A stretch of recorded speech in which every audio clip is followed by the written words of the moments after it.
Okay, what's going on? Yes.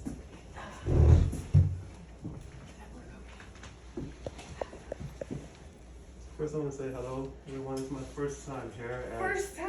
Yeah. Actually, can anyone hear me? Yes. Yeah. Yes. Okay. Yeah. First time here at Charis Books and More. So thank you for having this event. I'm gonna only read like 2.5 pages. It should be less than 5 minutes, maybe about 5 minutes, from this book. It takes place in South Korea.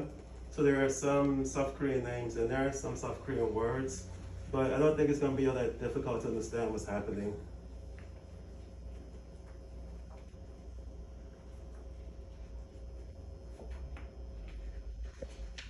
And it is dark fantasy, but this section is fairly tepid.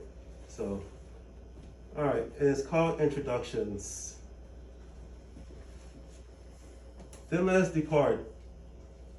The three brothers turned toward the ports and started away, but Hajun hesitated. Elder brothers, he said, and they turned back to him. On our last journey, we had no time for proper introductions. The Zhang brothers arched their eyebrows. This, of course, wasn't true, as the 8 companions who had gone from Jeju to the village of children had announced each other's names and ages before setting off. With your permission, Hajun continued, I would appreciate it if we all introduce ourselves to the chronicler, and she introduced herself to us. Understanding dawned on the Zhang brothers' faces, and they exchanged glances. Hajun had suggested this same request at the beginning of their last quest. At the time, the elders of their group, the soldier Insu, had refused, pointing out that the foreigner was only there to observe, not to interact with them. Jejun stepped towards Hajun and inclined his head in agreement. A brief smile touched Hajun's lips, and he turned around to look for Wenshine. As usual, she waited at the periphery of the companions, so he went to the pool of shadows in which she stood under a tree. He fought to slow his breathing as his heartbeat picked up. Wenshine, he said quietly in Elvish, would you be so kind as to join us before we set off on the quest? We are about to make introductions. On their return journey from the last quest, she had taught him basic vocabulary and grammar from her language that Hajun had repeated to himself many times since. She had written down notes and scrolls she gave him as a parting gift, and he had practiced them during the long intervals they weren't together, to make sure he could speak to her in Elvish when next they met. The dark elves regarded him with surprise in her blue-brown eyes, making Hajun flush, his skin warming. He learned to reach out and touch her angular face, to caress her cheek, to come closer to her and inhale this stinging sweet aroma of her sweat, clinging to a bright red dress, embroidered with gold Elvish lettering. A breeze jostled the beads hanging from the red cap covering her pale hair. For several moments, the beads' hollow clinking was the only sound that existed between them.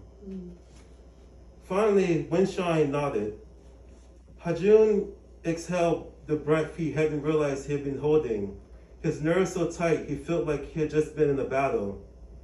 He led her back to the three brothers, who stared archly at her. Despite traveling with the dark elf on the last quest, they had never actually spoken to her before. Elder brothers, Hajun said with a bow, I am honored to journey once again on the quest with you. I am Kang Hajun, and I am 18 years old. We are pleased to have you join us once again, Kang Hajun. I'm Zhang Jejin, a companion of the spirit, and I'm 25 years old. Kiha stepped forward. I'm happy to see you well and strong again after the long quest, Kang Hajun. I'm Zhang Jiha, and I'm 23 years old. Jeho bowed to his older brothers, then to Hajun, then to the dark elf.